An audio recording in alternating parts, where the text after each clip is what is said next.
Bonsoir, bonsoir à tous pour un nouveau lundi de la chaîne.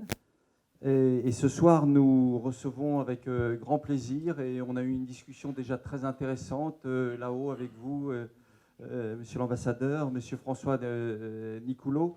Et juste, vous nous permettrez de faire un tout petit aparté auparavant et de faire un petit saut à Kaboul, comme nous le faisons de temps à autre. Alors, bien sûr, vous présenter, c'est bien sûr une de très longue carrière au Quai d'Orsay. Et juste, vous me disiez dans l'ascenseur, et ce n'est pas un détail, mais vous avez aussi une spécificité de formation sur l'industrie nucléaire. Et ceci a un intérêt évident lorsque l'on évoque votre passé d'ambassadeur de France à Téhéran dans une période extrêmement difficile qui était 2001-2005 et extrêmement passionnante. Alors, bien entendu, ensuite, vous avez continué à avoir une spécificité et une passion et de devenir un spécialiste de l'Iran. Vous êtes retourné de nombreuses fois, vous continuez à écrire beaucoup de papiers et être participer à toutes ces discussions sur l'Iran. Alors bien sûr, lorsqu'on évoque l'Iran, des multiples sujets nous viennent à l'esprit. Et d'abord, ce qui fait la chaîne. La chaîne y est depuis 2007. Françoise Monard pourrait nous en parler. Françoise est une sorte de passionnariat de l'Iran qui, contre vents et marées, à des périodes difficiles, avec Madame Marachi, a monté ce programme Iran. Et je crois qu'il faut saluer, c'est peut-être une spécificité de la chaîne, c'est que quand on veut, la chaîne est un endroit où on peut mener des projets. Et je dirais aussi, je le dis bien, contre vents et marées. François sait de quoi je parle. Il y a Archid qui est là. Je suis très, très heureux de te voir là, Archid. Et probablement que tu auras beaucoup de questions. Alors, la chaîne de l'Espoir est présente depuis 2007. Je crois a fait près de 60 missions depuis cette époque-là. Et nous participons à des projets hospitaliers. Nous avons reçu, et souvent grâce aussi à l'ambassade de France, beaucoup de médecins iraniens. Une trentaine sont déjà venus pour participer à des formations. Alors, lorsqu'on parle de l'Iran, c'est la région, c'est bien entendu le conflit en Syrie, c'est le Liban avec la présence d'Hezbollah, c'est bien sûr tout ce qui concerne le nucléaire, et vous nous en parlerez. Et c'est aussi beaucoup de questions. Quid de l'Iran avec les États-Unis, Trump, qu'est-ce que tout ça pourra donner? Et ça, on peut avoir beaucoup d'inquiétudes. Je suis vraiment très heureux de pouvoir m'exprimer devant vous tous, vous qui portez cette magnifique association, ces magnifiques projets. Voilà, je vais donc vous parler un peu de l'Iran, que j'ai bien connu. Je vais traiter du sujet qui vous a été communiqué, et qui est la société iranienne face au régime.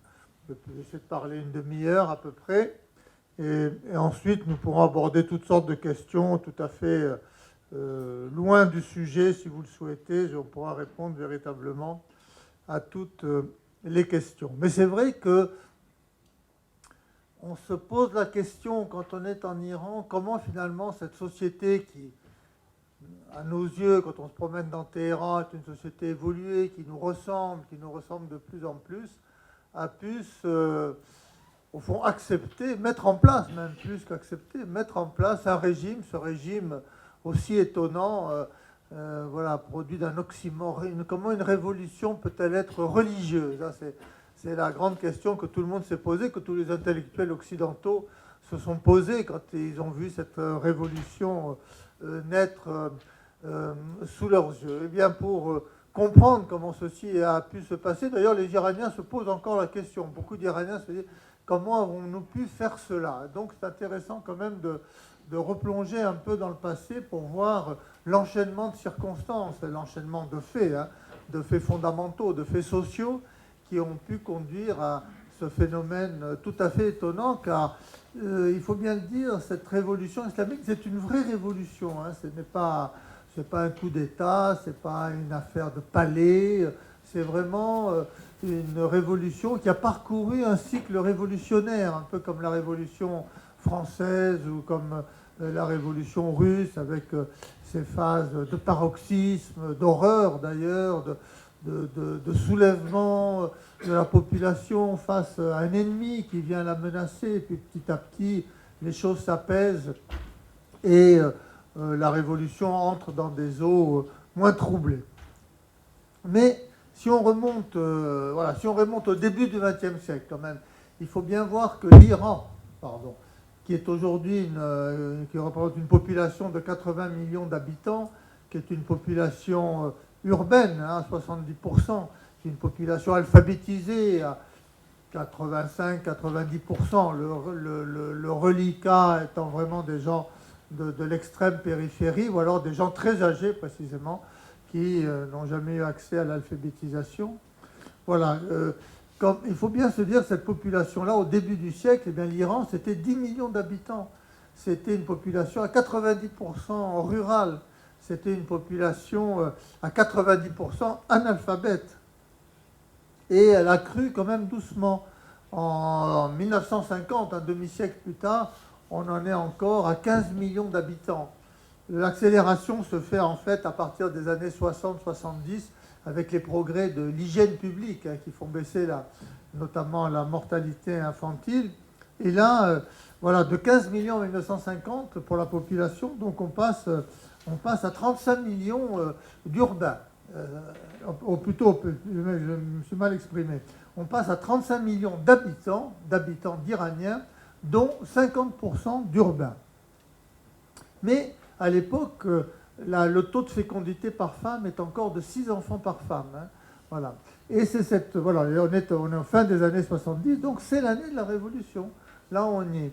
Et précisément, un des phénomènes qui a contribué à la naissance de cette révolution, et en cela, on peut faire des comparaisons avec la révolution russe, c'est un phénomène de modernisation forcée, accélérée, disons, voulu par le Shah, qui pousse un certain nombre de gens vers les villes, d'autant que la réforme agraire ayant un peu désorganisé les campagnes, ayant cassé les grandes propriétés, mais d'une façon assez curieuse, on crée beaucoup de paysans pauvres et même de paysans sans terre, ou n'ayant pas assez de terre. Les gens vont vers les villes. Il y a l'attraction de la ville, il y a l'attraction de travailler dans l'industrie. Et on trouve dans les grandes villes, et notamment à Téhéran, une population nouvelle, fraîchement urbaine, qui, au fond, a perdu un peu ses repères et qui est un peu désemparée, qui cherche de nouveaux repères. Et ces nouveaux repères, le seul endroit où ils peuvent les trouver, le seul endroit qui leur est familier sont les mosquées. Hein, c'est quand même assez intéressant. Et ils ont en face d'eux donc des mollahs, des imams, qui collectivement sont finalement assez hostiles au Shah, parce que le Shah s'est attaqué à l'oligarchie religieuse, essayer de casser les privilèges des religieux, et puis il a essayé de moderniser la société. Il n'a pas osé interdire le voile, mais enfin il encourage les comportements laïques, lui-même, sa femme, se comportent comme des occidentaux, s'habillent comme des occidentaux. Tous ceux qui veulent fréquenter la cour, approcher les cercles du pouvoir, doivent se comporter en occidentaux, donc faire sortir leurs femmes, les obliger à abandonner leur voile. Voilà le genre de société dans lequel on vit en ce moment, et à ce moment-là. Et de l'autre côté, il y a ces nouveaux urbains qui cherchent leur voie et qui écoutent les mollahs, et ces mollahs commencent à prêcher, effectivement, à tenir un discours de plus en plus critique contre le Shah. Il s'appuie d'ailleurs également sur les bazaris, c'est-à-dire sur les commerçants, qui là encore, les commerçants traditionnels, c'est quand même des éléments clés de la société iranienne, le commerce du bazar, c'est une société très particulière, elle est elle aussi mise en question par le Shah qui considère que voilà, c'est le vieil Iran, tout ça, voilà, c'est l'image du marchand de tapis, c'est ça dont on veut se débarrasser en quelque sorte. Et les Bazaris sont un peu humiliés, sont voilà, un peu écartés des cercles de pouvoir au profit des industriels, voilà, des gens porteurs d'une modernité, les grands financiers, les industriels, l'armée telle que le veut le Shah. Et donc, au même moment, comme on l'a vu, il y a une classe moyenne qui apparaît. Tout ceci est résultat de la modernisation, mais cette classe moyenne est elle-même qui, elle, aspire à la modernité. Alors là, n'est pas du tout tenue en arrière, maintenue en arrière, enfin, n'est pas dans des schémas traditionnels. Elle souffre en revanche de ne pas être suffisamment associée à la prospérité qui se concentre autour du premier cercle du pouvoir, disons. Voilà. Et il y a donc une classe d'intellectuels, vraiment d'intellectuels, de professeurs universitaires, voilà, qui commence aussi à s'échauffer en quelque sorte. Et c'est la conjonction, parce qu'une révolution s'est produite par l'alliance au fond une coalition, une coalescence en quelque sorte de différentes couches sociales avec des aspirations quelquefois contradictoires, mais qui se retrouvent autour d'un but commun. Et ce but commun, finalement, devient petit à petit, la coalition se fait autour de l'élimination du Shah. Et à ce moment-là, il y a une hésitation. La révolution, enfin les débuts des mouvements pourraient basculer du côté d'une révolution progressiste, d'une révolution de gauche, car parmi les intellectuels, il y a notamment un nombre important de communistes, de progressistes, de mouvements véritablement d'extrême gauche. Ou elle peut basculer de l'autre côté, c'est-à-dire du côté de la religion. Et voilà, l'histoire hésite, pas très longtemps, mais elle hésite quand même. Et finalement, il y a d'abord un phénomène de masse, parce que dans les foules qui se déversent dans les rues de plus en plus fortes, de plus en plus grandes, pour demander la chute du Shah, les classes populaires sont majoritaires. Et ces classes populaires écoutent le discours d'un religieux qui s'appelle Khomeini, qui a été expulsé par le Shah en 1964, car il était au centre, il était un des principaux critiques de la révolution blanche qu'avait voulu le Shah. Révolution blanche, le mot en soi est d'ailleurs intéressant, parce que c'est l'opposition du noir. Le noir, c'est vraiment le religieux en Iran. Voilà. Et Khomeini, en fait, erre d'abord en Turquie, part en Irak.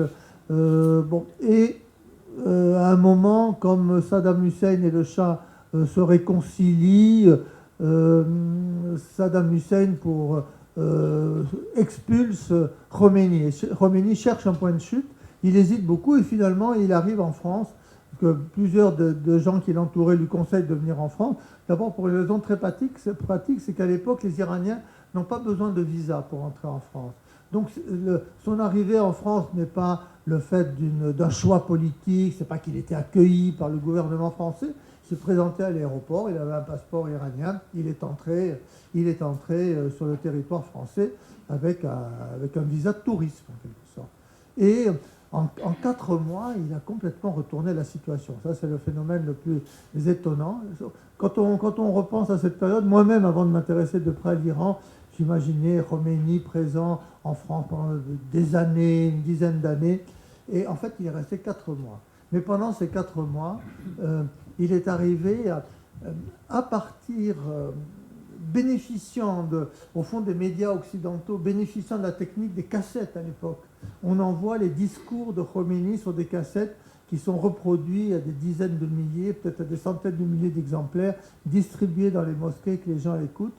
Il y a une espèce de mayonnaise qui prend autour de cette personnalité qui apparaît d'autant moins contestable, qui se présente sous son meilleur jour. Il se présente sous un jour aimable, un peu l'aimable gourou qui prêche la paix universelle, ensuite les Iraniens vont déchanter, car en fait c'est un homme à la fois d'une intelligence supérieure, tout à fait claire, mais aussi d'une férocité politique tout à fait extraordinaire, qui n'hésitera pas, dès son arrivée, par exemple, vraiment à massacrer tous les gens du régime, tous les dirigeants du régime tombés, donc, sur lesquels on a pu mettre la main, même des gens parfaitement honorables, même des gens parfaitement honnêtes, même des patriotes qui ont servi leur pays et qui d'ailleurs qui ne se sont pas enfuis disant mais on n'a rien à me reprocher et moi je n'ai rien à me reprocher, j'ai aucune raison de quitter le pays. On leur a mis la main dessus, on leur a fait des procès iniques, ils ont été fusillés, enfin dans des conditions absolument atroces. Voilà un peu comment les choses démarrent, voilà comment cette révolution s'installe. Et elle balaye donc tout ce qui était la hiérarchie qui faisait fonctionner le régime autour du Shah. Mais, et ça c'est un paradoxe de la Révolution, c'est aussi le paradoxe de la Révolution française qui a été bien décrit par Tocqueville, qui a expliqué que, au fond, la Révolution française avait continué l'œuvre de l'Ancien Régime. L'organisation de l'administration, la gestion du territoire, etc. Et finalement, la révolution islamique a fait de même. Cette révolution, elle a, à sa façon, poursuivi et même accéléré la politique de modernisation du Shah. Elle a électrifié les campagnes, elle a désenclavé les campagnes. L'électrification est un phénomène tout à fait intéressant. La Révolution a vraiment apporté l'électricité, mais vraiment dans le moindre petit village. Vous êtes dans le désert, vous roulez dans le désert sur des pistes de sable, vous avez 3 ou 4 misérables poteaux, et vous avez quand même le fil électrique, et au bout, vous avez 15 cahutes de terre, et là, ils ont apporté l'électricité. C'est vraiment c'est vraiment les soviets et l'électricité. Là, c'est vraiment les mollahs et l'électricité. Ils ont vraiment apporté l'électricité partout. Ils ont désenclavé en construisant des routes qui ont précisément permis à tout le monde, aux villageois, de pouvoir sortir, des routes de terre très souvent, mais quand même des routes tout à fait praticables. Et puis ils ont alphabétisé les campagnes. Il y a eu vraiment un vrai mouvement populaire avec des jeunes intellectuels qui sont partis dans les campagnes pour vraiment répandre l'alphabétisation. Et alors il y a aussi un autre phénomène, c'était l'hygiène publique, il y a des progrès de l'hygiène publique du temps du Shah, d'où la progression très très forte de la population qu'on a vu tout à l'heure.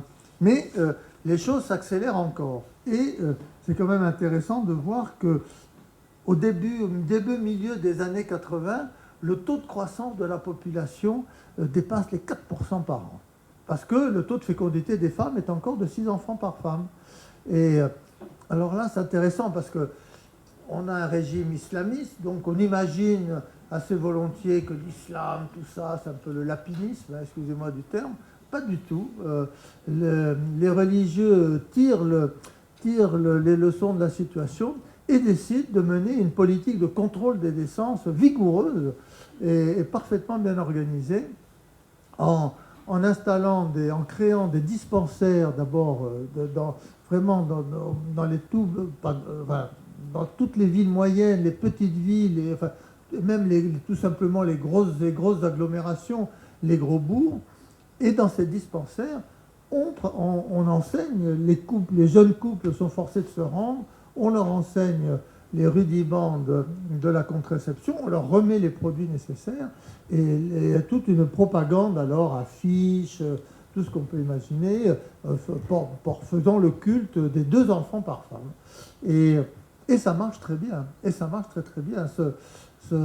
Le taux de fécondité commence à baisser de façon spectaculaire, et pour arriver, alors ça c'est quand même assez fascinant, pour arriver aujourd'hui à un taux de fécondité par femme, donc en Iran, inférieur à 2, donc inférieur au taux de reproduction de la population, inférieur au taux de fécondité français. Vous voyez, donc, d'ailleurs, le régime prend peur maintenant. Il se dit on est allé trop loin, et donc on supprime, on revient en arrière.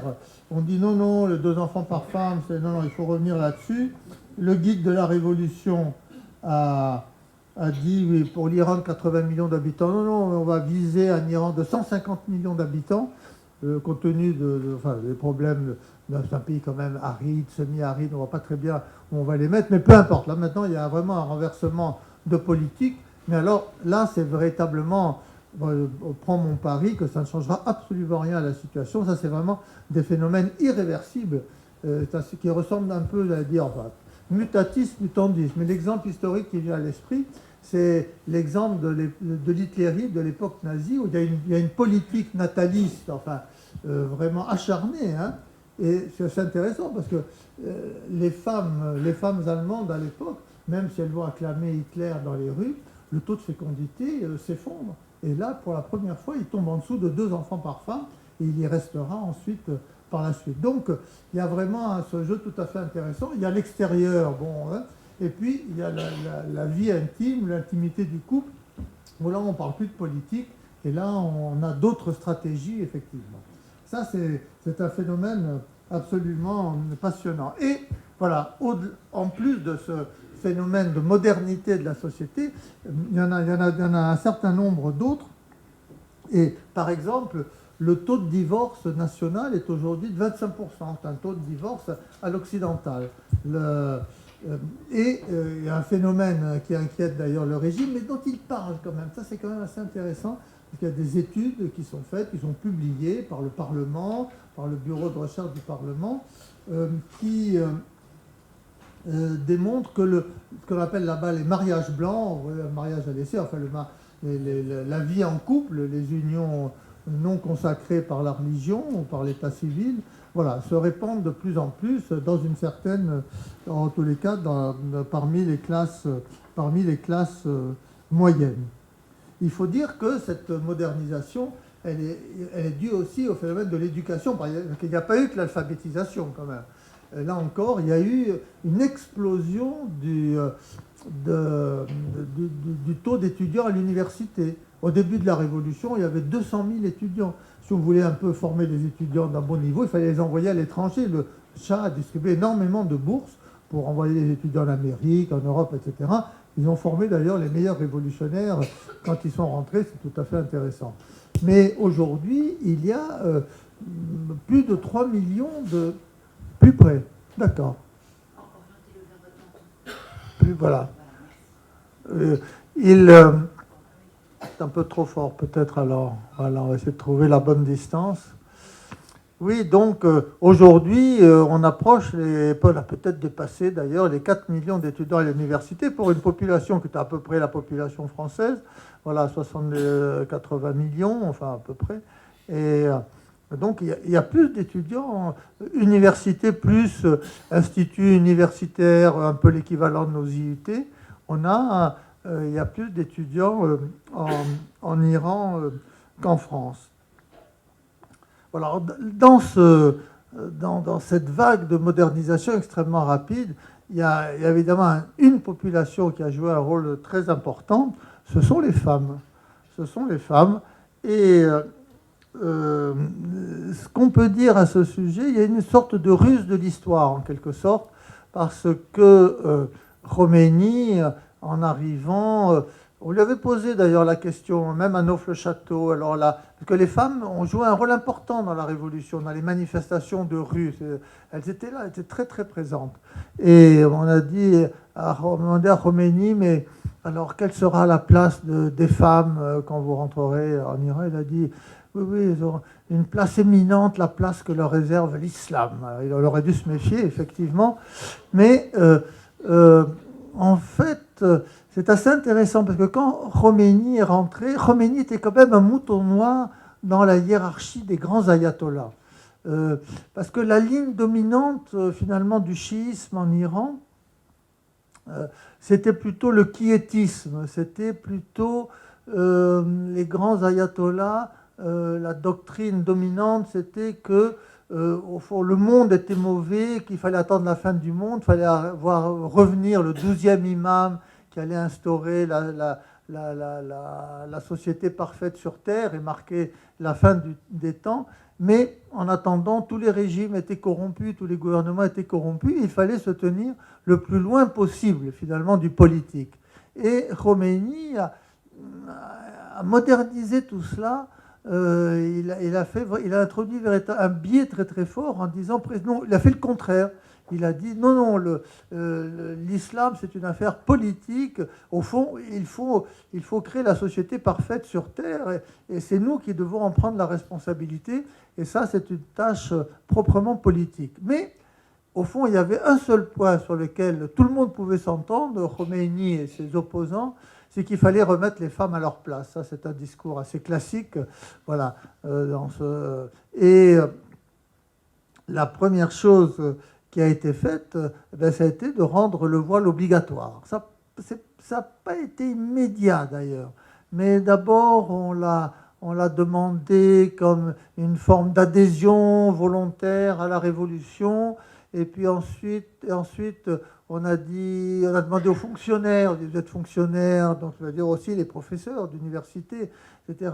Voilà, vous devez mettre le voile. Et puis petit à petit, on l'a imposé à tout le monde avec des mouvements de jeunes, là, les Bassidji, qui sont un mélange de mouvement de scouts et jeunesse Balili, un peu comme en Italie, ou jeunesse hitlérienne, enfin un peu des deux. Voilà, enfin ce mouvement semi-militaire. Et les Bassidj, donc, faisaient la chasse aux femmes sans voile dans les rues, en leur mettant des voiles sur la tête, avec des punaises. Enfin, vous voyez ce que ça donnait. Donc, finalement, les femmes se sont résignées et elles se sont toutes voilées.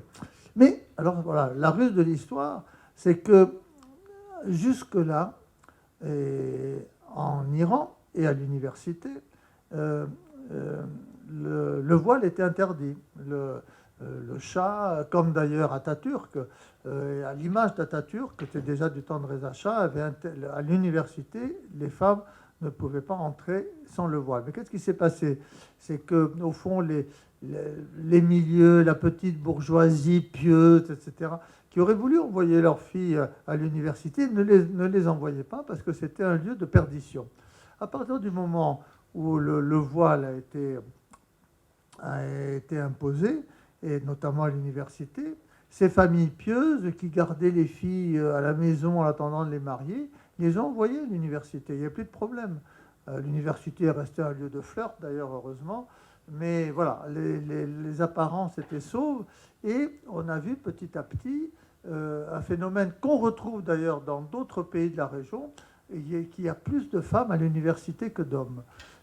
C'est vrai en Arabie Saoudite, d'ailleurs, contrairement à ce qu'on pourrait imaginer. Pourquoi? Pour un phénomène sociologique assez simple, c'est que dans la population masculine, il y a une partie de cette population qui, à partir de 16 ans, 18 ans, est absorbée par le marché du travail, des ouvriers, etc. Il y a aussi le service militaire. La question ne se pose pas pour les femmes. En plus, alors, il y a ce second phénomène qui va dans le même sens, c'est que les familles, dans le temps, mariaient les filles à 15 ans, on n'ose plus les marier à 15 ans, mais que faire des filles entre la sortie des études secondaires, 15-16 ans, et l'âge du mariage qui est un petit peu reculé, qui est maintenant autour de 23-24 ans? Eh bien, on les envoie à l'université. Mais c'est le phénomène intéressant, c'est que les femmes, finalement, deviennent, comme un groupe, plus éduquées que les hommes. Elles ont un niveau d'éducation moyen beaucoup plus élevé que les hommes.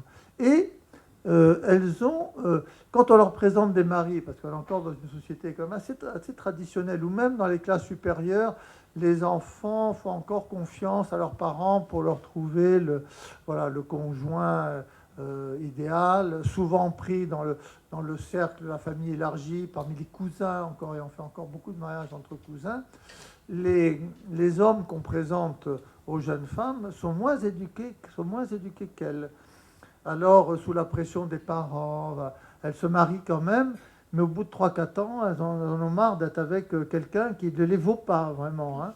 Et d'où le taux très élevé de divorce qu'on voit apparaître, et c'est vraiment la principale explication du taux de divorce qui a véritablement explosé dans les 10 dernières années pour atteindre un taux de divorce comparable à celui que nous connaissons en Occident.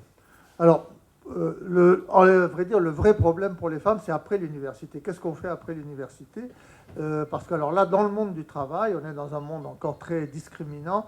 On est un peu dans la France des années, voilà, début des années 60, où les femmes sont secrétaires, voilà, des choses comme ça, mais aucune femme n'accède dans les structures de type administratif, les grandes organisations, n'accède à des postes de responsabilité. Mais du coup, alors ce qui est vraiment remarquable, c'est que sachant cela, elle se tourne vers des professions libérales. Alors c'est médecine, ce sont les arts, c'est le droit, voilà, des professions de ce genre. Et dans certaines professions, notamment la médecine, elles tendent à prendre toutes les places. Comme elles sont bien connues, elles travaillent mieux que les hommes, sont plus studieuses, sont plus sérieuses. Et le régime s'est trouvé très embarrassé. On est arrivé à instaurer des quotas pour protéger les hommes. Voilà, donc il y a des professions où il y a des quotas, 50% de places réservées aux hommes, architectes, médecins, enfin, ingénieurs. Mais voilà, elle continue quand même à se battre, et je ne doute pas que en grignotant, elles arrivent petit à petit à trouver leur vraie place dans la société, donc beaucoup plus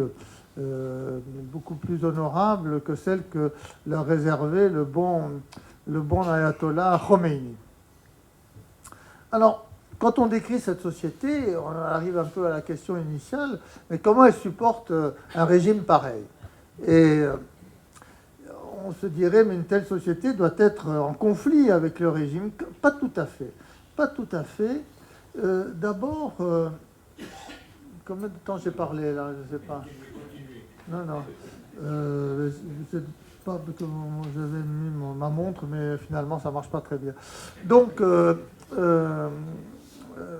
pas tout à fait. D'abord parce que cette société est quand même très clivée entre une société moderne telle que sur laquelle j'ai insisté en vous la décrivant, mais quand même encore une société encore traditionnelle avec des classes populaires qui sont encore quand même très attachées aux valeurs traditionnelles, et ça c'est tout à fait visible quand on se promène à Téhéran entre le nord bourgeois, évolué, moderne, et le sud beaucoup plus populaire, et c'est surtout visible entre Téhéran, qui dans son ensemble est considéré par le reste du pays comme une sorte de Babylone, où tout peut arriver, le lieu de toutes les corruptions, et le reste du pays où on a des sociétés beaucoup plus conservatrices, beaucoup plus attachées à leur tradition en province. Donc. Et ça, alors, vous l'avez vraiment parfaitement décrit au scalpel, je peux dire, dans le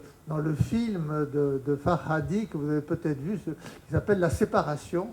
Et je pense que on voit très bien, là, il y a ce couple moderne, et puis il y a la femme qui vient faire le ménage, qui va s'occuper du vieux père et de son mari. Et alors, c'est deux mondes qui s'affrontent, hein, on le voit très bien, et qui n'arrivent plus à se rencontrer. Voilà, la société iranienne, c'est un peu cela aujourd'hui.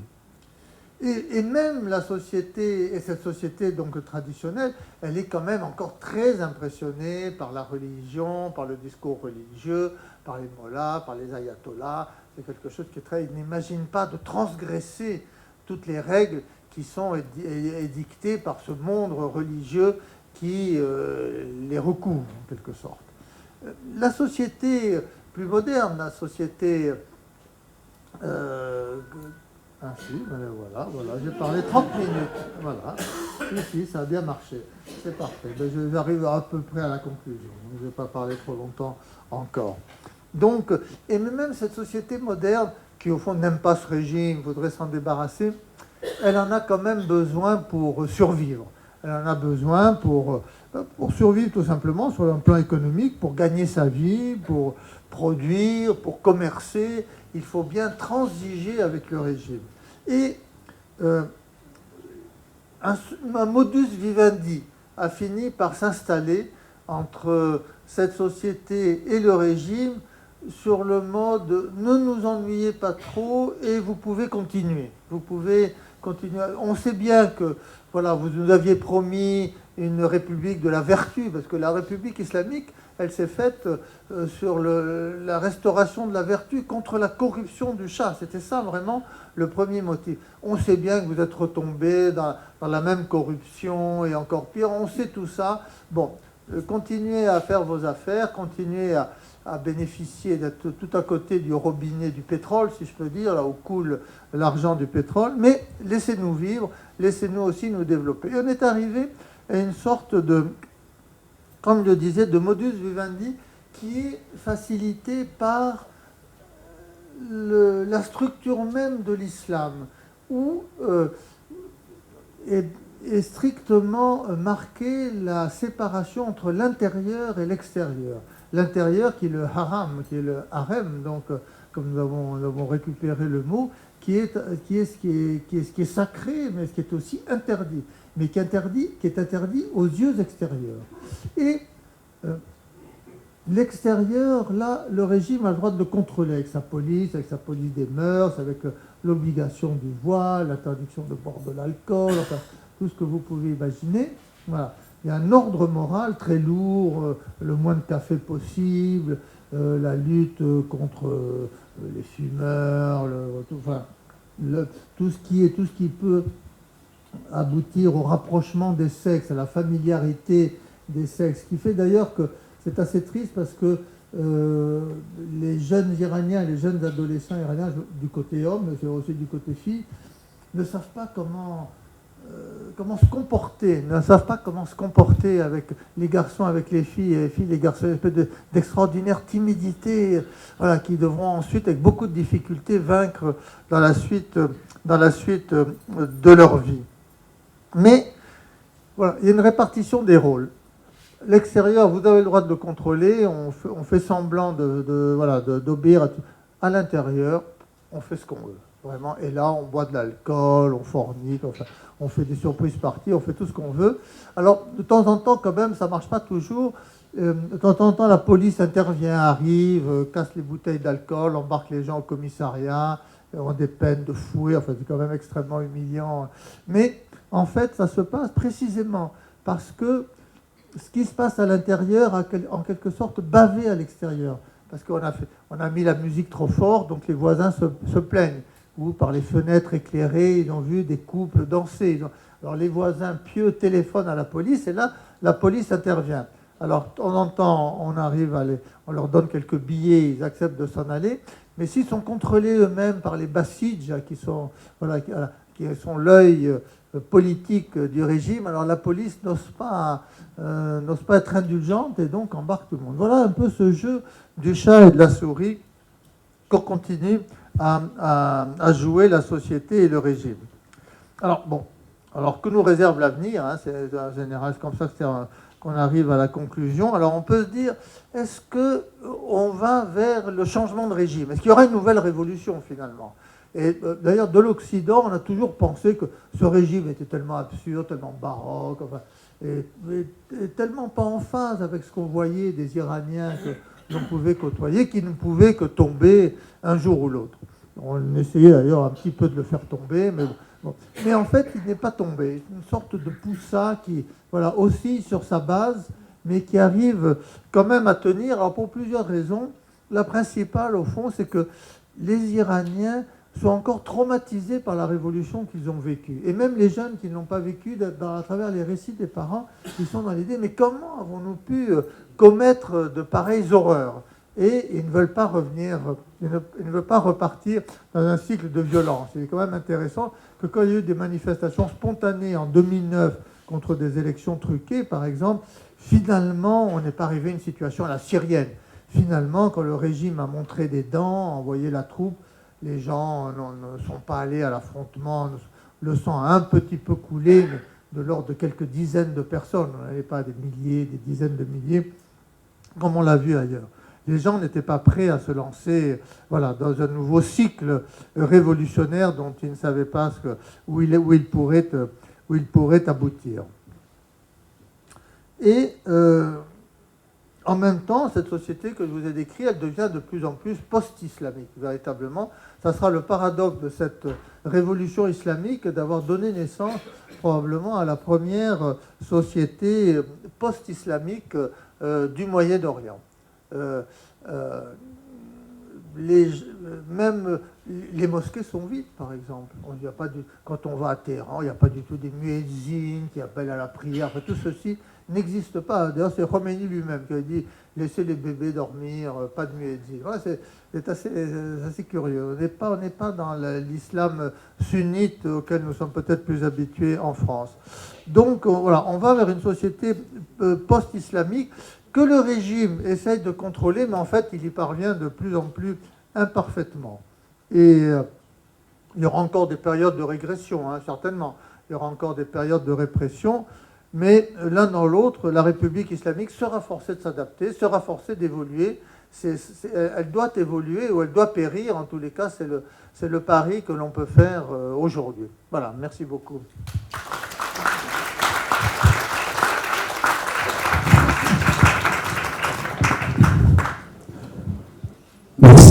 Merci beaucoup.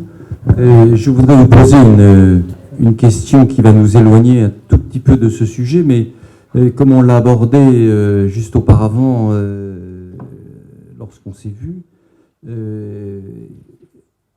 est-ce que l'Iran de Rouhani va vraiment abandonner l'idée de la bombe nucléaire et la notion de pays-seuil également? Oui. Très bien, oui, en effet. Alors, je m'étais concentré sur l'Iran et sa société, plutôt la République islamique et la société iranienne. Alors maintenant, on peut ouvrir effectivement le spectre des questions et aborder beaucoup d'autres sujets qui n'a pas pu l'aborder. Et c'est vrai que la question nucléaire est un peu dans notre tête à tous. Hein. Elle nous a quand même beaucoup préoccupés pendant une quinzaine d'années. Alors, la première question, est-ce que l'Iran a voulu vraiment se doter de la bombe ? Il faut répondre oui, hein, très clairement. Le régime l'a toujours nié. Il a toujours dit, mais non, pas du tout, on n'a jamais voulu avoir la bombe. De fait, il est intéressant de voir que quand Khomeini est arrivé en 1979, comme il y avait déjà un programme nucléaire ambitieux, civil, mais qui avait quand même des sous-aspects, enfin un peu cachés, militaires, Khomeini, comme c'était quelque chose qui avait été fait par le Shah, il a tout arrêté, il a dit ça c'est le Shah, donc c'est mauvais, donc on arrête. Assez vite, les gens qui faisaient fonctionner ce programme sont quand même revenus à la charge. Ils avaient quand même un très bon argument, c'est que Saddam Hussein avait entre-temps, en 1980, un an après la Révolution, déclaré la guerre à l'Iran, et l'Iran a été engagé dans une guerre de 8 ans quand même, hein, qui a fait des centaines de milliers de victimes de part et d'autre. Et donc les militaires iraniens sont venus à l'appui avec les scientifiques iraniens en disant on ne peut pas faire l'impasse sur le nucléaire. On sait que Saddam Hussein a des ambitions nucléaires, on le savait fort bien. On savait notamment à travers la construction du réacteur aux Irak, vous vous souvenez, qui avait été bombardé par les Israéliens tout à fait à la même époque, en 81, tout à fait début 80. Voilà, alors qu'on est en guerre avec l'Irak, on ne peut pas laisser l'Irak sur le chemin de la bombe et ne pas nous-mêmes s'organiser pour l'acquérir. Donc à l'époque, il y a eu véritablement un programme nucléaire militaire. Et au fil des années, ce programme n'a pas beaucoup progressé, de tout ce qu'on peut savoir. Et puis surtout, on est arrivé à un moment, en 2003, où Saddam Hussein est tombé. Et le principal motif de ce programme avait disparu. À partir du moment où Saddam Hussein n'était plus menaçant, l'urgence à se doter de la bombe devenait de diminuer et s'évanouissait. Car contrairement à ce qui a été dit, les Iraniens, s'ils ont voulu faire la bombe à un moment, ce n'était pas pour faire la guerre à Israël. Ils savaient très bien que ce n'est pas les quelques bombes qu'ils pourraient fabriquer qui pourraient sérieusement menacer Israël, avec un arsenal très développé, des capacités de frappe, de première frappe, de seconde frappe. Ils n'ont jamais imaginé qu'ils pourraient se mesurer à Israël. En revanche, Saddam, oui, c'était une véritable préoccupation. Et en 2003, en plus à l'époque, c'est Khatami qui est le président de la République, c'est un réformateur. L'Occident est en train de mettre une grosse pression sur l'Iran parce qu'on a découvert que l'Iran développait une usine de centrifugation, c'est-à-dire d'enrichissement de l'uranium c'est-à-dire une usine qui peut avoir à la fois des buts militaires, civils tout à fait légitimes, mais aussi des avantages militaires. Il peut fabriquer de l'uranium hautement enrichi qui permet de faire des bombes. Donc il y a une pression sur le gouvernement. En plus, il y a eu quand même Bush qui est intervenu en Irak. Là, les Américains sont à côté. Les Iraniens décident fin 2003, ça c'est maintenant clairement attesté par tous les services de renseignement américains. Ils l'ont écrit noir sur blanc dès 2007. Fin 2003, les Iraniens arrêtent leur programme nucléaire militaire. À partir de là, les inquiétudes de l'Occident ne se sont pas quand même totalement dissipées, parce que continuent à fonctionner des programmes civils visibles qui étaient leur contrôlés par l'Agence internationale de l'énergie atomique, mais des programmes civils dont on savait que il ne suffisait pas grand-chose pour les détourner le moment venu vers des usages militaires si on prenait la décision d'acquérir un arsenal. Et donc la pression occidentale s'est maintenue, et c'est ce qu'on a vécu, disons, de 2003 à 2015, quand finalement on a trouvé une solution de compromis avec l'Iran, qu'on a mis beaucoup de temps à arriver, parce que au départ, l'Occident voulait lui interdire complètement ces programmes civils ambigus, disons, et l'Iran disait, il n'avait pas tort juridiquement, mais j'ai pris l'engagement de ne pas fabriquer la bombe en signant le traité de non-prolifération nucléaire. Je suis parfaitement loyal à l'égard de ma signature, je n'ai pas l'intention de la dénoncer, mais ces programmes civils que je développe ne sont pas interdits. Je l'ai mis sous contrôle de l'Agence internationale de l'énergie atomique. Vous n'avez aucune raison d'essayer de m'amener à les démanteler. Et là, le bras de fer a duré quand même, voilà, de 2003 à 2013, a duré 10 ans, jusqu'au moment où on a trouvé un compromis, effectivement, qui a été voulu par les Américains, par Obama, qui a vraiment changé carrément de ligne par rapport à la ligne antérieure. Les Américains, et à leur suite, l'Europe, la Russie, la Chine, ont renoncé à l'idée d'obliger l'Iran à démanteler complètement ses programmes ambigus, mais ils ont obtenu de l'Iran que ces programmes soient, disons, mieux encadrés et mieux limités dans leur ampleur. Voilà, c'est une sorte de compromis. C'est un compromis en plus qui doit durer une quinzaine d'années. Dans 15 ans, tous les engagements spéciaux qui ont été pris par l'Iran dans le cadre de l'accord qui a été signé, qui n'a pas été signé d'ailleurs, qui est un accord oral, hein, assez curieusement, qui a été conclu le 14 juillet 2015. Voilà. L'Iran se trouvera délié de la plupart de ses engagements, sauf quand même de l'engagement principal, c'est qu'il s'engage toujours à ne pas fabriquer la bombe et à maintenir des contrôles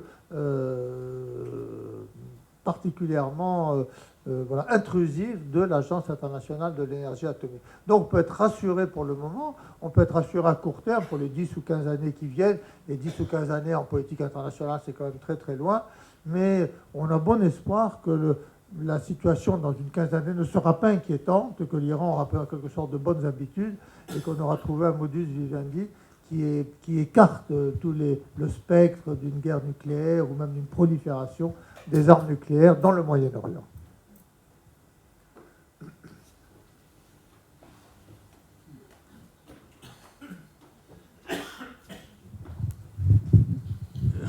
Je voudrais nous ramener un peu dans le domaine du politique. L'Iran est le leader du chiisme mondialement, parce que c'est le pays, le grand pays dans lequel, en termes de population et d'économie, dans lequel cette religion existe. Hein, puisque après, on parle de minorité chiite, mais le chiisme, c'est l'Iran. Hein. Donc, et c'est à ce titre que l'Iran intervient, ou en partie à ce titre que l'Iran intervient en Syrie et en Irak pour, soi-disant, la défense, ou effectivement la défense des minorités chiites. On oppose l'Iran à l'Arabie Saoudite, qui est le grand héros du zénith, même si en termes de population, ils sont beaucoup moins importants que des pays comme l'Égypte, mais économiquement parlant, et avec le pétrole, ils jouent ce rôle dominant, plus le fait qu'ils ont la Mecque qui est chez eux. Donc on oppose facilement l'Iran à l'Arabie. Et on crée potentiellement un conflit entre ces deux leaders de l'islam.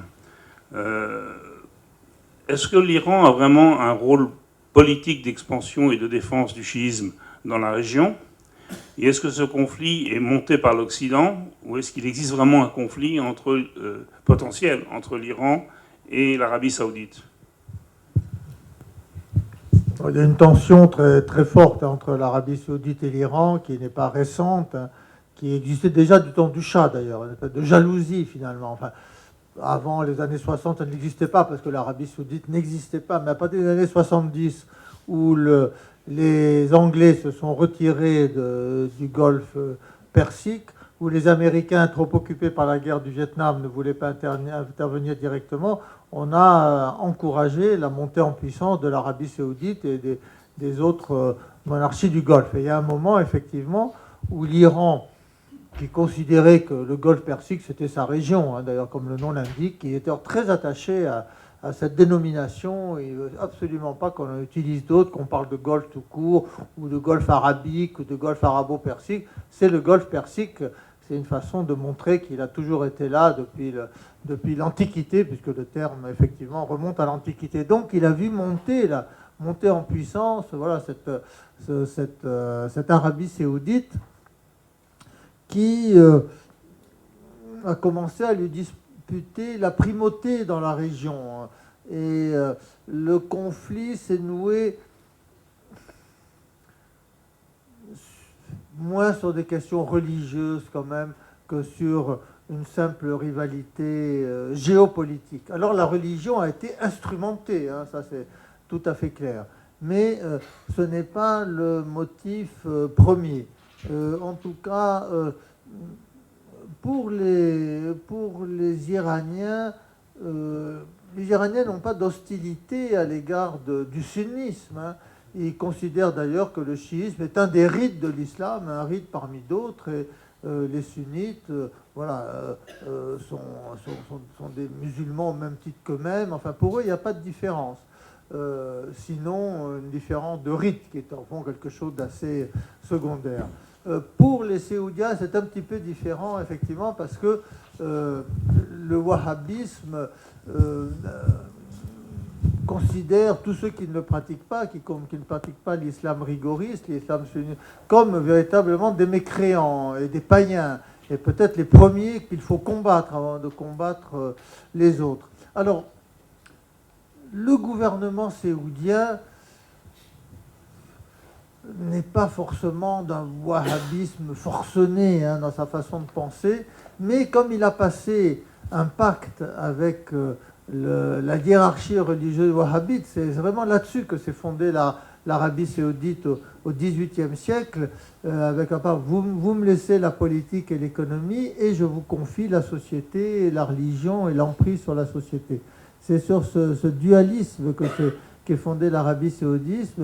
Ils ont évidemment encouragé, ils ont favorisé, ils ne se sont pas opposés à l'expansionnisme, au prosélytisme wahhabite dans toute la région, qui a très bien marché, hein, qui a marché en Afrique, qui a bien marché alors, en Afghanistan, n'en parlons pas. Et à un moment, les Iraniens se sont vus entourés, disons, de talibans. Là. Le choc, c'était quand même quand en Afghanistan, ils se sont trouvés confrontés à des gens qui leur étaient quand même profondément hostiles à leur porte.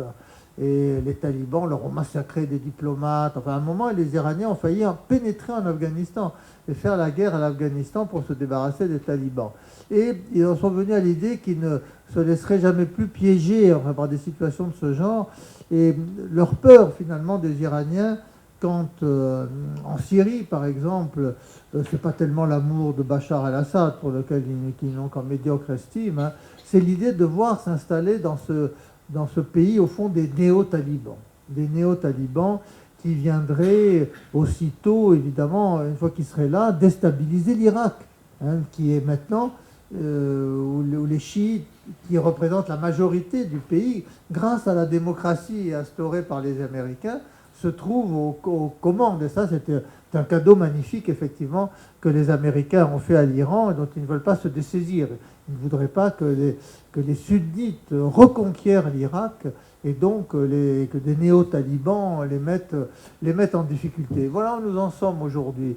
Au fond, les deux pays craignent l'un et l'autre d'être encerclés. En Arabie Saoudite, dans les pays du Golfe, en Jordanie, on a développé la théorie du croissant chiite, qui part du Yémen, où effectivement les populations yéménites, les Houthis, les fameux Houthis, on peut les qualifier de chiites, faut le dire vite quand même. Enfin bon, c'est quand même.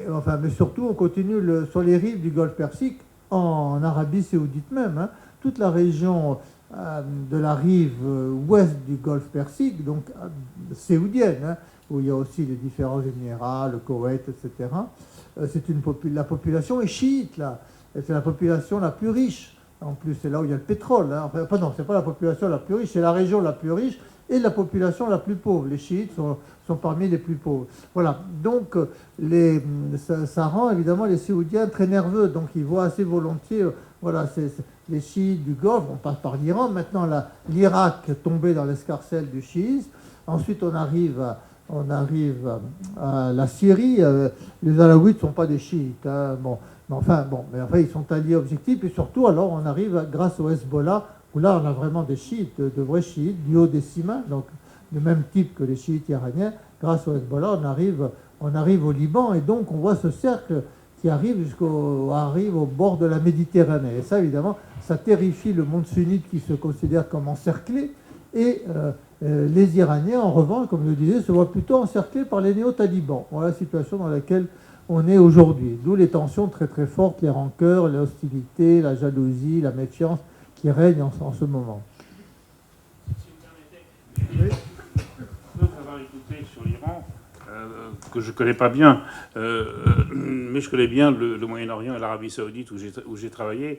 Il me semble qu'il y a un problème plus grand face à l'Arabie Saoudite que face à l'Iran, en sens que l'Arabie Saoudite a une société qui n'a pas du tout évolué, qui est complètement encore bloquée, entre guillemets, et que le travail à faire dans le cadre de la globalisation mondiale des cultures et des économies est beaucoup plus grand du côté de l'Arabie Saoudite, me semble-t-il, que du côté de l'Iran, surtout après avoir écouté. Oui, non, c'est vrai. L'Iran est quand même, disons, adossé à la certitude d'être un pays millénaire, d'avoir produit des phares de la science, de la littérature, de la poésie, de la philosophie, etc.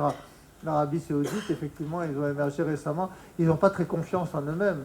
Mais ce manque de confiance en eux-mêmes leur ajoute encore à la rancœur, à la tension, à la volonté de ne pas se laisser attaquer, menacer par le chiisme et par l'Iran en particulier. Oui, c'est sûr. Oui, pour revenir un petit peu en Iran, est-ce que vous pourriez nous dire ce qu'il en est de la séparation des pouvoirs exécutifs, législatifs et judiciaires, et notamment quelle est l'autonomie du quatrième pouvoir que sont les médias? Oui, alors on est en Iran dans un paysage politique qui rappelle un petit peu finalement, tout qui ressemble beaucoup au système soviétique, où vous aviez d'un côté, j'allais dire, tous les attributs d'un système démocratique. Vous avez un parlement, vous avez un gouvernement, vous avez des journaux, qui en principe indépendants, etc. Mais par un malheureux hasard, tout ça était quand même contrôlé par un État profond, une espèce de centre où se trouvait le Parti communiste, etc.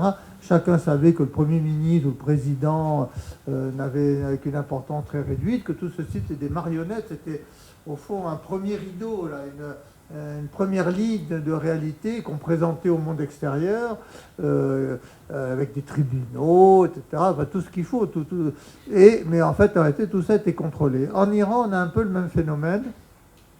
On a des élections d'abord, et on a des élections d'ailleurs qui contiennent des éléments démocratiques, qui réservent des surprises. Et ça, des élections qui réservent des surprises. Donc c'est un peu mieux que le régime soviétique. Il y a eu de vraies surprises, et même souvent dans les présidentielles. Khatami en 97, c'était la surprise complète, son élection comme président de la République. on pourrait y revenir. Ahmadinejad, dans un autre genre, dans le genre opposé, mais c'était quand même une surprise. Tout le monde s'attendait à voir son opposant Rafsanjani élu. Rouhani, le dernier président, c'est également une surprise. Personne ne s'attendait à le voir passer, en tous les cas, dès le premier tour. Donc, il y a un élément de démocratie. Comme toujours, d'ailleurs, dans pas mal de... Il n'y a pas qu'en Iran, c'est après les élections que les choses se gâtent. Et effectivement, le gouvernement, le Parlement qui est élu également, avec une certaine ouverture et une certaine liberté. On ne peut pas dire à l'avance quelles seront les majorités qui apparaîtront au Parlement. Tout ceci est contrôlé de façon très étroite, d'abord par le guide de la Révolution, qui est au sommet de la pyramide, qui ne devait être au départ qu'une sorte de, disons, de guide moral qui fixe les grands principes et qui se désintéresse de la politique au quotidien, mais qui finalement a mis les mains dans le cambouis et donc gère quand même très directement,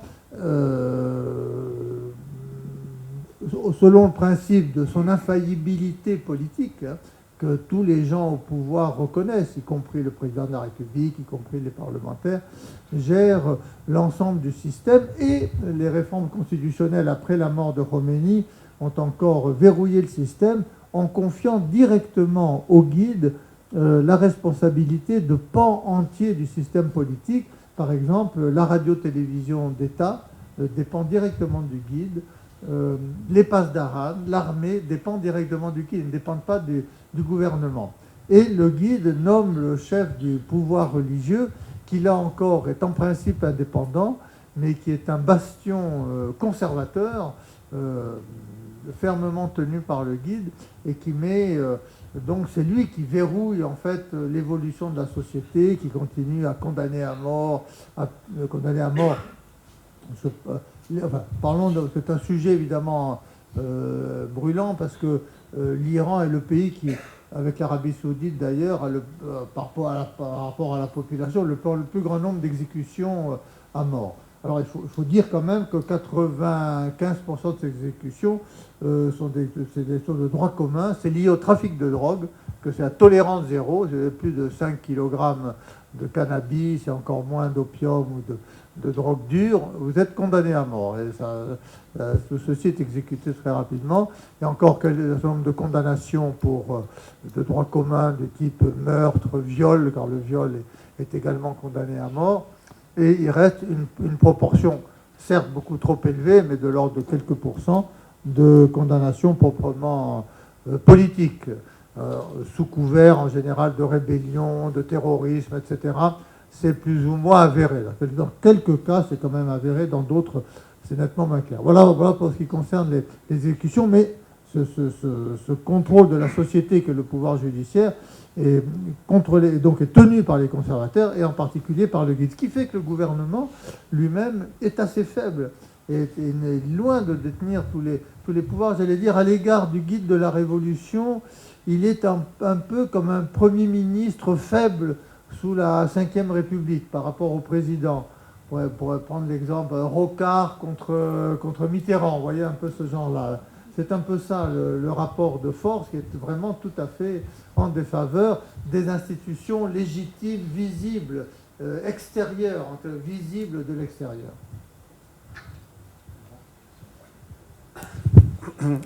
Benoît Malévi-Bento. Monsieur l'ambassadeur, je voulais vous poser une question, la suivante. Il y a, semble-t-il, plusieurs embargos sur l'Iran. Et la maîtrise de ces embargos sont principalement tenus par les États-Unis. Quelle est la perspective économique de la France dans les mois ou les années à venir à ce sujet?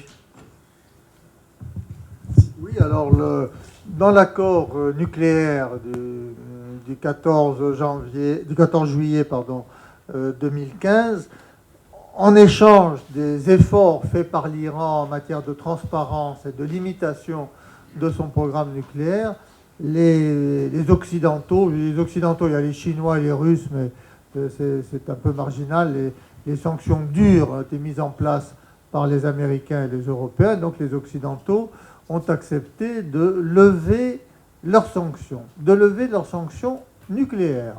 Mais ça ne veut pas dire que toutes les sanctions soient levées, loin de là. Et les Américains ont encore plus réduit leur engagement. Ils ont accepté de lever les sanctions nucléaires secondaires. Alors je vais m'expliquer un petit peu, c'est un petit peu complexe.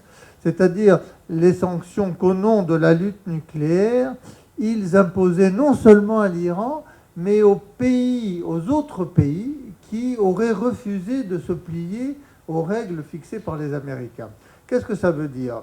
Le résultat, à l'heure qu'il est qu'une partie seulement des sanctions est levée. Les sanctions non nucléaires qui touchent au terrorisme, aux droits de l'homme, voilà, à l'aspect déstabilisateur de l'Iran dans la région, sanctions qui sont d'ailleurs tant européennes qu'américaines, ces sanctions demeurent. Les sanctions nucléaires proprement nucléaires ont été levées, ce qui permet aux Européens, pas aux Américains, mais aux Européens, en principe, de commercer librement avec l'Iran, d'investir librement avec l'Iran, à condition qu'ils ne soient pas en contact avec des entités ou des personnes qui seraient visées par les autres sanctions. Les sanctions, par exemple, au nom du terrorisme. Qu'est-ce que ça veut dire, par exemple? Les Pasdaran, ce fameux corps, les gardiens de la Révolution, très important, qui a de grands intérêts économiques, est toujours sous sanction. Alors, donc, une société européenne peut faire des affaires avec l'Iran, mais pas avec les Pasdaran. Voilà, etc. Donc, c'est une liberté surveillée, contrôlée et partielle. Ceci étant, elle est quand même beaucoup plus favorable à l'Iran que ce qu'était la situation précédente, où il y avait un embargo quasi général. Et donc, les sociétés européennes en particulier, quand elles auront résolu un certain nombre de questions, et notamment celle des circuits bancaires, qui ont été particulièrement complexes, pour pouvoir évoluer dans ces circuits sans se trouver tout à coup soumis à sanctions américaines, quand on aura résolu ces questions-là, les affaires reprendront. Elles n'ont pas encore totalement repris, mais elles reprendront. Et d'ores et déjà, l'Iran, par exemple, peut vendre son pétrole, ce qu'il n'arrivait à faire que très difficilement à l'époque des sanctions. Donc on va vers une ouverture progressive, limitée, mais quand même réelle, qui devrait, dans quelques années, réintroduire quand même de la prospérité dans l'économie iranienne.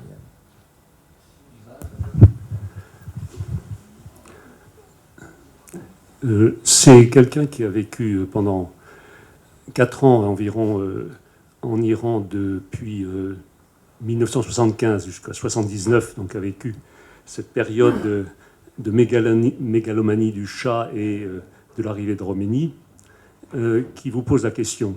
Et tout d'abord, je tiens à vous féliciter pour la passionnante remise en perspective que vous nous avez présentée.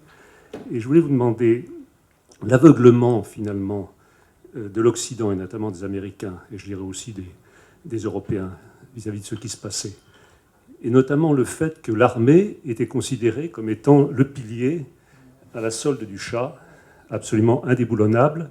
Cette armée a basculé, si je me souviens bien, assez facilement. Et qu'est-elle devenue dans les quelques années ou quelques mois qui ont suivi l'arrivée du Shah? Comment s'est fait sa mutation? Oui, en effet, d'abord sur l'aveuglement des Occidentaux, il était réel, il n'était pas général. Hein. Il y avait notamment à l'ambassade de France, il faut dire, quelques jeunes diplomates qui essayaient un peu de pénétrer la société iranienne et qui avaient commencé à écrire en disant, voilà, ça va bouger, là. On sent des mouvements telluriques qui vont finir par se transformer en tremblements de terre. Alors il y avait à l'intérieur de l'ambassade même, il y avait de la tension. Il y avait ceux qui disaient mais non, ce régime est là pour 1000 ans, etc. On essayait de mettre sous le coude ce genre de signaux. Les Américains, eux, l'ambassade américaine était vraiment complètement coupée des réalités. La grande préoccupation, mais c'était vrai aussi par exemple même un peu de l'ambassade de France, mais l'ambassade américaine. Au fond, d'ailleurs, c'était les instructions qu'ils avaient de leur capitale, c'était d'avoir de bonnes relations avec le Shah, avec sa famille, avec son entourage. Quelqu'un me disait que la grande préoccupation de l'ambassade, quand on organisait un dîner à l'ambassade, c'était d'avoir quelqu'un de la famille du Shah. Voilà. Et si on n'en avait pas, on était quand même très triste. Mais voilà, des gens sentaient quand même les lignes bouger. Et ils ont tiré la sonnette d'alarme quelques mois, en tout cas avant que la révolution ne prenne véritablement son essor. Alors l'armée qui était la première armée du Moyen-Orient, qui était équipée par les Américains, avec quand même une dizaine de milliers de coopérants américains, notamment, pas uniquement dans le domaine militaire, mais quand même notamment dans le domaine militaire, comment a-t-elle cédé si vite? D'abord, il y aura peut-être d'autres choses à dire, mais pour ma part, je vois deux explications. D'abord, le Shah faisait régner autour de lui une atmosphère de peur, de soumission, qui n'encourageait pas les personnalités ayant de l'initiative et les fortes personnalités. C'était des gens obéissants. Et donc, à partir du moment où le Shah a commencé à faiblir, ils ont eu tendance quand même à courir aux abris. Très très peu ont essayé de tenir jusqu'au bout. Puis, il y a quand même aussi un deuxième phénomène qui est peut-être le plus important, c'est que c'était une armée de conscription et que les jeunes qui étaient là, ils étaient eux-mêmes travaillés par le discours religieux, par leurs parents, par leurs amis, et qu'ils n'avaient pas du tout envie de tirer dans la foule. J'ajouterais peut-être une troisième raison, c'est que le Shah lui-même n'a pas voulu faire couler le sang. Enfin, il y a eu un gros incident, le fameux Vendredi noir, où des soldats, sans doute un peu affolés, ont tiré sur la foule. Il y a peut-être eu aussi des tirs de provocation sur les soldats à partir des toits. On croit savoir à peu près d'où ça venait. Voilà. Il y a eu cet incident grave où il y a eu peut-être plusieurs dizaines de morts. Et le Shah en a été quand même très affecté. Très affecté. Il n'a pas voulu que ceci se reproduise. Il a finalement donné des ordres quand même sur l'influence de sa femme aussi, de Faradiba, qui avait une vision un peu progressiste des choses. Il n'a pas voulu aller au clash quand il a senti que il perdait le contrôle de tout. Il a préféré lâcher, il a préféré partir plutôt que d'aller vers le bain de sang que certains lui conseillaient, effectivement, et que la République islamique appliquerait probablement aujourd'hui si elle se sentait menacée comme elle a été du temps du Shah.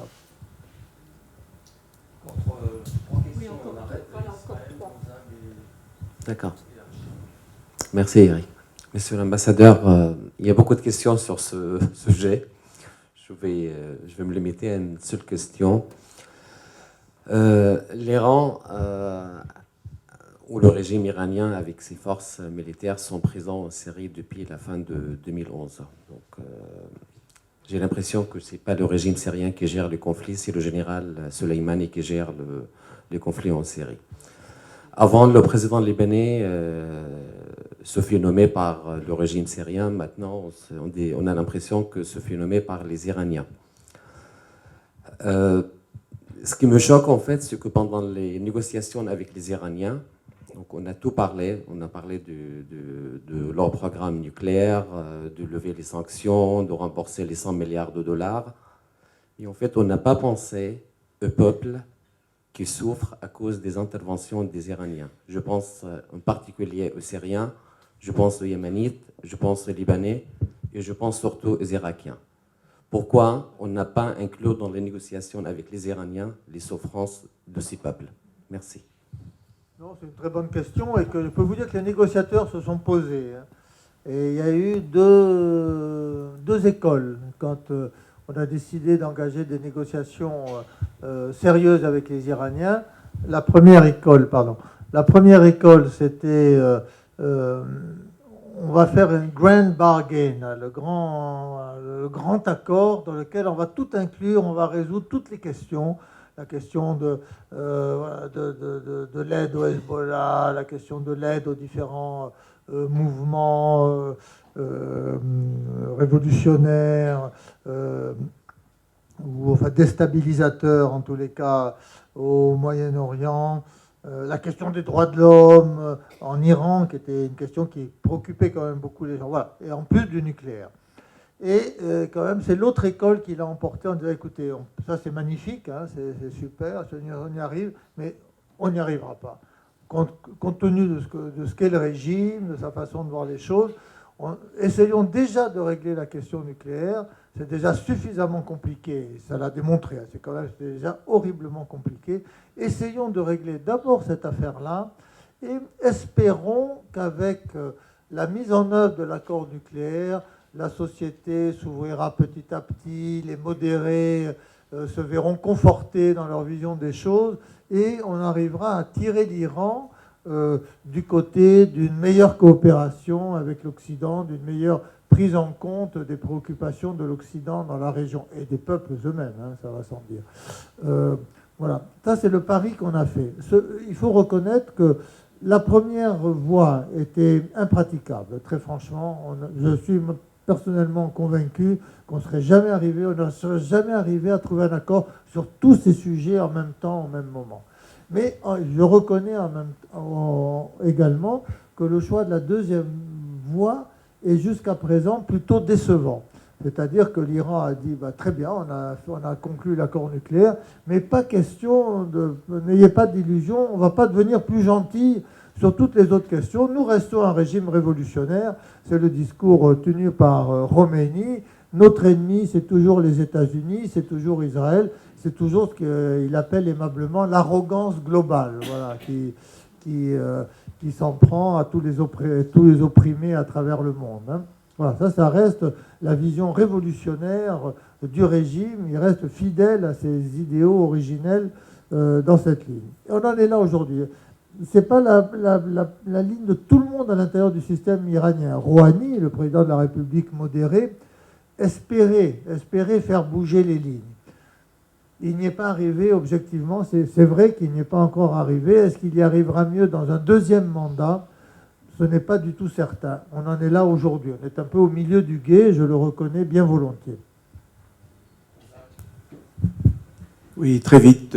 Tout d'abord, merci d'avoir précisé que les relations entre Téhéran et Riyad sont d'abord et avant tout politiques, plus que religieuses. On n'entend pas suffisamment cette constatation, et c'est regrettable. Les gens ont un peu tendance à mélanger les conflits religieux chiites, sunnites, que les conflits politiques.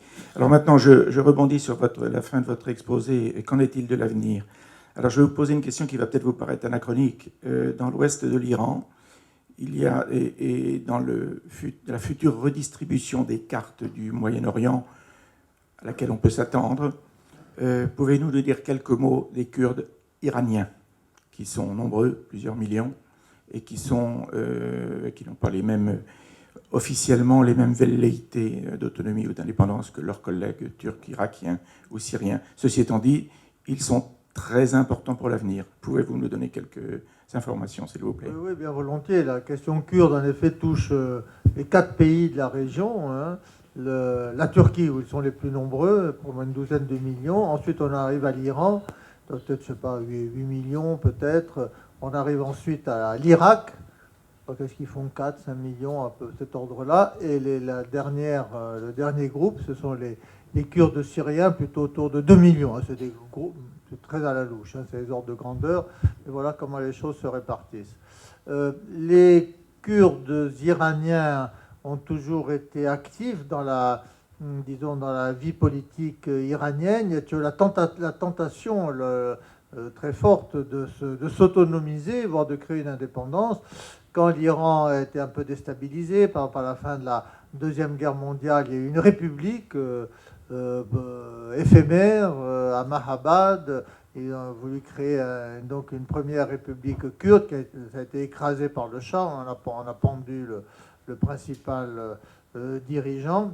Les choses se sont calmées, mais demeurent toujours dans cette région, en tous les cas, pas forcément une volonté d'indépendance, on peut en discuter, pas chez tout le monde en tout cas, mais certainement une volonté de plus grande autonomie, et de reconnaissance de leur identité kurde, la possibilité par exemple d'avoir l'école primaire en kurde et non pas en persan. Voilà, c'est des revendications continuelles qui sont exprimées pacifiquement, et donc ça, le régime s'en fiche complètement, qui sont exprimées de façon un peu plus militaire. Et là, le régime combat alors férocement tous les mouvements qui peuvent prendre un tour de révolte armée, de guérilla, car il y a des phénomènes de guérilla ils arrivent en général à les étouffer dans l'œuf. Alors ça, c'est pour les Kurdes iraniens. Mais l'ensemble des Kurdes, alors qu'en est-il?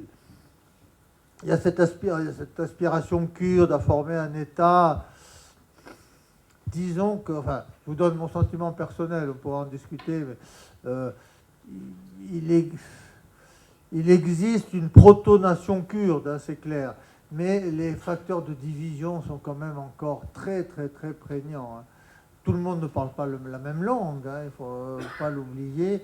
Et même quand ils sont proches les uns des autres, comme en Irak, par exemple, on les voit en ce moment, ils sont quand même très profondément divisés entre deux factions. Hein. Talabani, Barzani, tout ça est coupé en deux.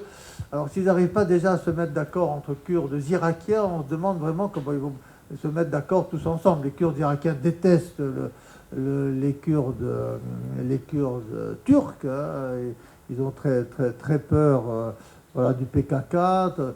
Tout le monde, il y a quand même les facteurs de division, de maintien de division sont encore plus forts, à mon avis, que les facteurs de réunion, de coalescence, en quelque sorte. Et en plus, la constitution d'un État kurde créerait de tels...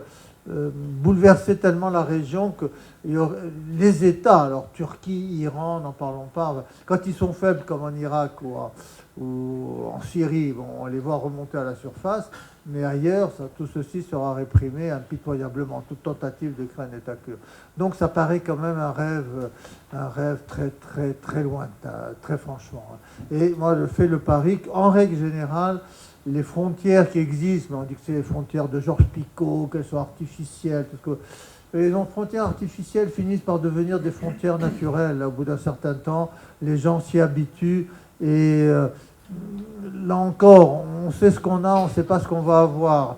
L'idée de remettre en cause les frontières soulève de tels problèmes hein, que la sagesse, c'est la sagesse qui triomphera, je pense, c'est que les frontières actuelles demeureront.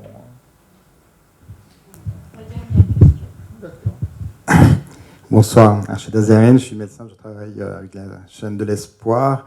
Donc j'ai vécu la première révolution, j'avais 10 ans à l'époque, et je continue à aller et retourner. Donc la plupart des questions ont été posées quand même ce soir, mais je vais peut-être dire un peu ce qu'on ressent en tant qu'un Iranien qui part et qui revient. C'est vrai qu'en 2009, il y a eu quand même un vrai élan révolutionnaire, en tout cas à Téhéran, etc., qui a été réprimé avec un peu plus qu'une peut-être dizaine de morts. Il y a eu quand même beaucoup d'exactions, même par rapport à des fils de gens qui étaient au pouvoir dans le régime.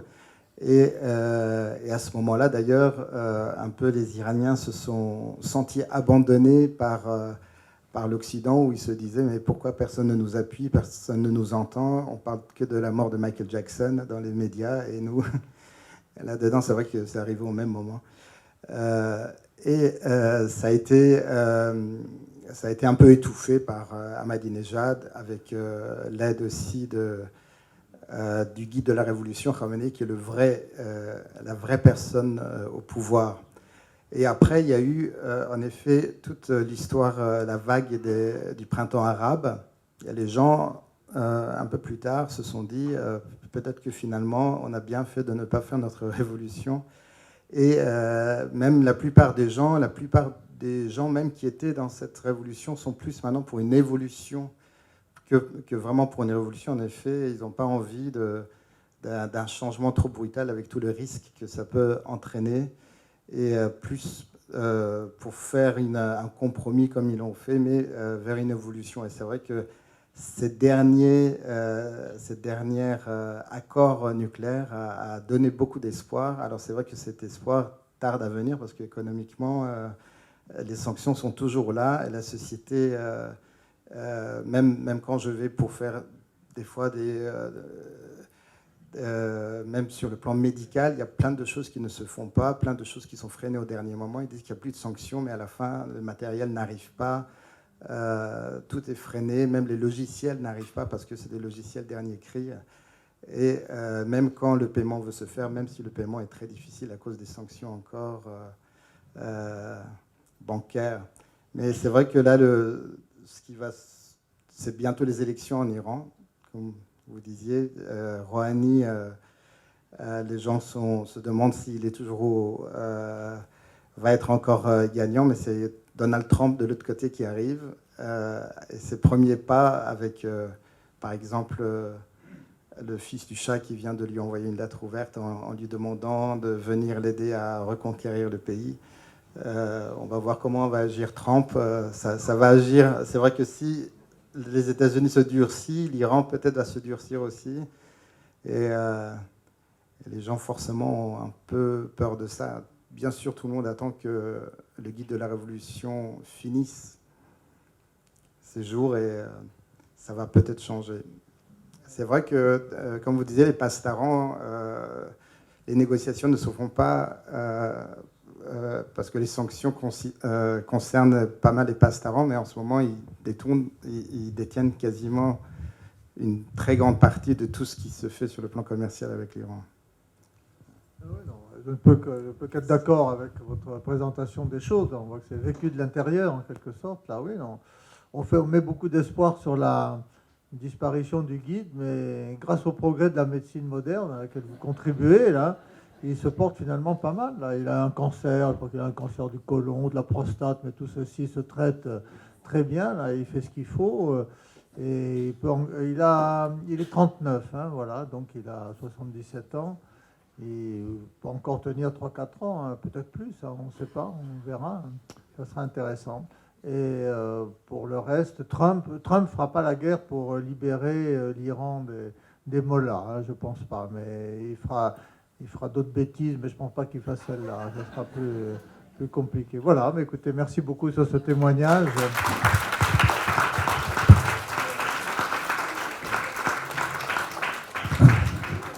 Merci beaucoup, monsieur. C'était absolument passionnant. Et vous voyez, avec le nombre de questions, que ce sujet passionne. Il passionne l'auditoire, mais il passionne aussi la chaîne de l'espoir.